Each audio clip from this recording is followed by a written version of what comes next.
How to cancel your Hotstar subscription on Android. Hey everyone, welcome back to my channel.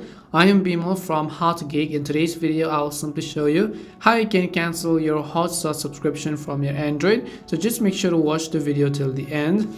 In order to go ahead and cancel your Hotstar subscription on Android, first of all, once you have downloaded the application to your phone, launch it and then tap on the hamburger or the tree menu icon which you see in the top left corner of the screen. So once you tap on the tree lines icon from the top left, on the next specific page, you have to simply select the option called My Accounts, and once you go to My Accounts over here from the menu option, you have to select the option that says Cancel Membership. After you tap on Cancel Membership option, just tap on the Confirm Cancellation, and if you press No, I have changed my mind, will cancel the operation, then a cancellation request will not be completed. So you have to go ahead and then confirm the changes accordingly as well. And once the cancellation is successful, a confirmation message will show up, and that's all it takes to go ahead and then cancel your Hotstar subscription on Android. We hope the video was really helpful, and if it did help you, make sure to leave a like and subscribe to my channel. If you have got any more questions, feel free to leave them down. Thank you very much for watching, and see you soon in our next video.